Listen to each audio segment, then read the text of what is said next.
Good morning my dear friends, welcome back to my another vlog. ਹੋਰ ਸਾਰੇ ਕਿੱਦਾਂ ਚੰਗੇ? ਚलो ਤੁਸੀਂ चंगे तो सी बहुत ही चंगे।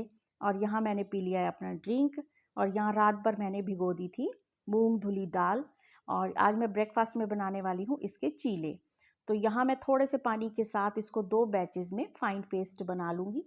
और इसमें थोड़ी सी डाल दूँगी हरी मिर्च, क्योंकि हरी मिर्च बहुत टेस्टी लगती हैं। और अदरक भी डल सकती है, लेकिन बच्चे नहीं पसंद करते तो मैं नहीं डालूँगी। और यहाँ पे डाल दिया है मैंने हींग और जीरा, और इसकी एक फाइन सी पेस्ट बना लूँगी।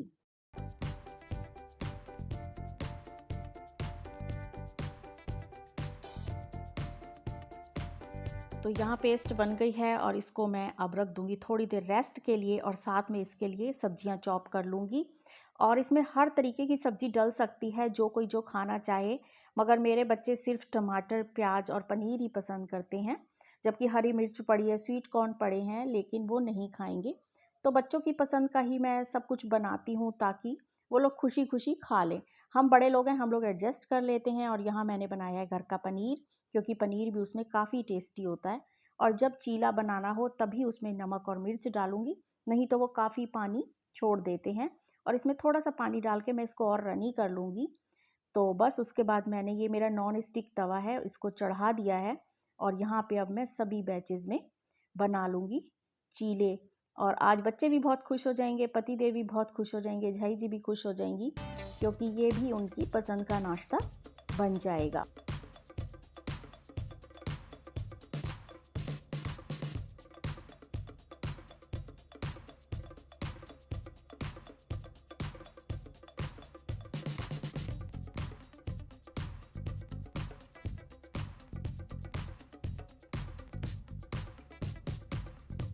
तो बस इसी तरीके से सभी को मैं नाश्ता देती जाऊंगी। कोई टमाटो केचप के साथ खाएगा, और कोई जो गुड़ वाली इमली वाली होती है चटनी, उसको मैंने बना के रखा हुआ है, उसके साथ खाएगा। तो हरी चटनी, आजकल धनिया नहीं है घर पे, तो मैंने नहीं बनाई हुई। तो आप सभी से मेरी रिक्वेस्ट है, प्लीज़ प्लीज़ प्लीज़, कि आप लोग मेरे चैनल को सब्सक्राइब करें, वीडियो को लाइक करें, शेयर करें। और अपने जितने भी रिलेटिव्स हैं, अड़ोसी पड़ोसी हैं, फ्रेंड सर्कल है, तो प्लीज़ उनसे मेरे चैनल को सब्सक्राइब करवाइए। मुझे आपकी सपोर्ट की बहुत बहुत बहुत ज़्यादा ज़रूरत है। और जिन लोगों ने सब्सक्राइब कर दिया है, उनका बहुत बड़ा वाला थैंक यू। और जो लोग सिर्फ वीडियो देख के चले जाते हैं, उनसे मेरी रिक्वेस्ट है कि प्लीज़ मेरे चैनल को सब्सक्राइब करें। क्योंकि मैंने अपना डाटा देखा है, तो उसमें काफ़ी % लोग वीडियो तो देख जाते हैं, लेकिन चैनल को सब्सक्राइब नहीं करते। तो यहाँ मैं कर रही हूँ लंच की तैयारी, और लंच में बनेंगे आज काले चने।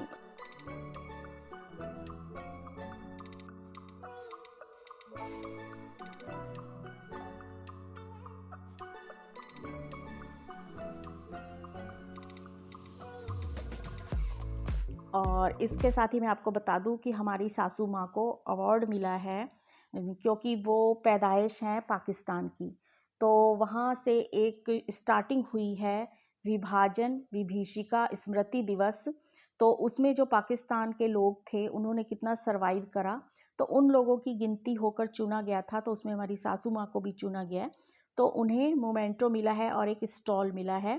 तो प्रधानमंत्री की तरफ से ये योजना स्टार्ट हुई थी, तो काफ़ी खुश हैं। चाहे अब सरवाइव उन्होंने इतना करा था, तो उसके अकॉर्डिंग उन्हें वो प्राइज़ मिला है। तो शान भी है, और साथ में बहुत सारी यादें भी जुड़ी हुई हैं। मैंने बोला कि झाई जी को कि वीडियो में आओ, तो वो मना कर रही हैं कि मुझे नहीं आना, तो इसलिए मैं उनको शूट नहीं कर रही। और सभी लोगों का बहुत थैंक यू, जो मुझे प्यारे प्यारे कमेंट्स कर रहे हैं और अपनी बातें बता रहे हैं। मैं बहुत खुश हूँ। बस मैं आप लोगों का और सपोर्ट चाहती हूँ, क्योंकि आप लोग मुझे सपोर्ट करें तो ही मैं कोई और आगे आगे कदम उठा पाऊँगी। और जैसा कि हमारी झाई जी से ऐसे घर में जो भी बातें होती रहती हैं, हम सासू माँ को झाई जी कहते हैं, तो ऐसे कंजूसी की बात चल रही थी। तो झाई जी ने भी अपने काफ़ी किस्से बताए, जो मैं यहाँ पे बताना उचित नहीं समझ रही। तो बस, लेकिन मैं आपको ये बताती हूँ कि जो मेरी दादी की सासू माँ थी, तो हम बचपन में जैसे दादी को तेल सिर पे लगाना होता था, या उनके पास बैठते थे, तो वो सुनाती थी कि भाई हम लोगों को भी कैसे कैसी सासें मिली थी, और कैसे कैसे सरवाइव करना पड़ता था, और हम लोग कितने सीधे थे। क्योंकि पहले 12-12, 13-13 साल की उम्र में ही शादियाँ हो जाती थीं, और फिर उनसे जैसा सलूक किया जाता था वो आपको पता ही होगा। क्योंकि जितनी भी लेडीज़ हैं मेरी उम्र की, उन लोगों को भी पता होगा कि उनकी दादी नानी वगैरह जो भी कभी किस्से सुनाती होंगी, तो उन्हें काफ़ी आइडिया होगा मेरे ख्याल से। तो मैं उनका किस्सा बताती हूँ, सुन के मुझे इतनी हैरानी हुई और हम लोग हँसते भी थे कि ना ऐसा भी होता है। तो हमारी दादी बताया करती थी कि उनकी भी 12 साल की उम्र में शादी हो गई थी। तो फिर बहुत सारी गायें भैंसे थे, खेती वाला काम था, वो भी पाकिस्तान से थी।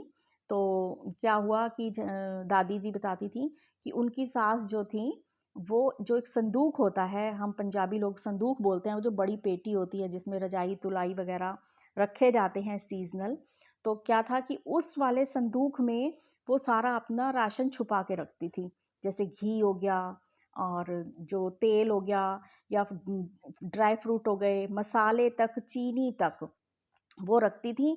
और जब ज़रूरत पड़ती थी खाने का सामान बनाने की बहुओं को, तो वो उतना ही देती थी कि ये आज का हो गया और ये कल का हो गया।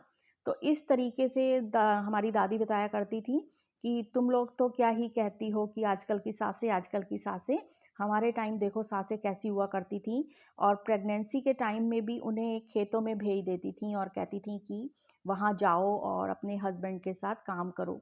तो दादी हमारी बताया करती थी कि 12-13 साल की उम्र होती थी, कोई अकल भी नहीं होता था और हम लोग गायों भैंसों के साथ खेलते थे। और वहाँ जो नदियाँ होती थी उनके किनारे इनके खेत हुआ करते थे। तो वहाँ पर भी जाकर ये खेला करती थी, क्योंकि उम्र ज़्यादा थी नहीं। तो फिर इनकी आके बहुत डांट पड़ती थी और कई बार तो उन्हें मार भी पड़ती थी, क्योंकि थे तो ये लोग बच्चे ही। तो इस तरीके से दादी हमारी बोलती हैं कि पूरे साल में हमें 2 बार कपड़े दिलवाए जाते थे। गर्मी में गए हस्बैंड यानी कि दादी जी के ससुर, तो जब फसल की आती थी कि पैसा, तो वो जाते थे और सभी लोगों के लिए खरीद के लाते थे, एक गर्मी का 2 सूट और 2 सूट सर्दी के। और अगर कहीं फंक्शन होता था किन्हीं घरों में, जैसे चोला होता है, बच्चे हुए हैं, सगाई हुई है या किसी की शादी होनी है, तो भी ससुर जाते थे और सब लोगों के लिए कपड़े खुद ही अपनी पसंद से खरीद के ले आते थे। और बच्चों के लिए तो क्या होता था, दादी बोलती हैं कि पूरा का पूरा थान खरीद लिया जाता था, क्योंकि वो उस टाइम सस्ता पड़ता था। उस पूरे थान के जितने छोटे घर के बच्चे होते थे, क्योंकि उस टाइम बहुत बड़ी-बड़ी जॉइंट फैमिलियाँ चलती थी, तो 10-10, 12-12, 15-15 बच्चे हुआ करते थे, 5-5, 6-6 बहुएँ हुआ करती थी। तो उन पूरे थान में से उन बच्चों के सेम कपड़े बनवा दिए जाते थे। और फिर वो पता चल जाता था, हमारी दादी जब बताती थी ना कि सब बच्चों के एक जैसे कपड़े, तो हम इतना हँसते थे दादी की बात सुनकर कि ऐसा भी होता था। तो दादी बोलती हाँ ऐसा ही होता था। तो वो सारे बच्चे पता चल जाते थे कि इस खानदान के ये बच्चे हैं, क्योंकि इनके सबके कपड़े एक जैसे हैं। और दादी बोलती हैं कि जब अगर थान में से कपड़ा बच जाता था, तो वो क्या होता था कि संदूक के जितने कपड़े और ट्रंकों के बनाने होते थे, वो उन पे बना दिए जाते थे।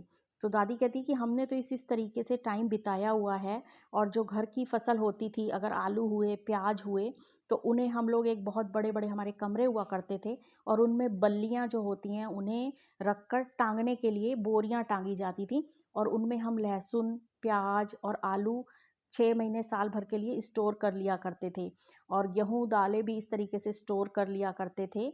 तो जो-जो घर में चीज़ें बनती थीं, वो हम उगती थी खेतों में, तो वो स्टोर करके हम रखते थे और फिर उन्हें ही यूज़ किया जाता था। आजकल के टाइप में नहीं था कि जब जो चाहे जिस मौसम की सब्ज़ी मंगाई और खा ली, ऐसा बिल्कुल भी नहीं होता था। जैसा बड़े-बुजुर्ग कहते थे, वैसा ही चलना पड़ता था। तो हमारी दादी कहती है कि उस टाइम की सासें भी ऐसी हुआ करती थी, तुम कल्पना भी नहीं कर सकते। तो वाक़ई उनकी बातें सुन के ऐसा लगता है कि आजकल के टाइम और तब के टाइम में कितना फ़र्क आ गया है, सोच का भी और रहन-सहन का भी। तो कुल मिला के बात ये निकलती है कि सासें चाहे आजकल की हों या पहले की हों, या हमने भी अब सासें बनना ही है। तो क्या होता है कि कंजूस सभी होती हैं, अब सब किसी का क्राइटेरिया अलग-अलग होता है कि वो किस तरीके की कंजूसी करती हैं।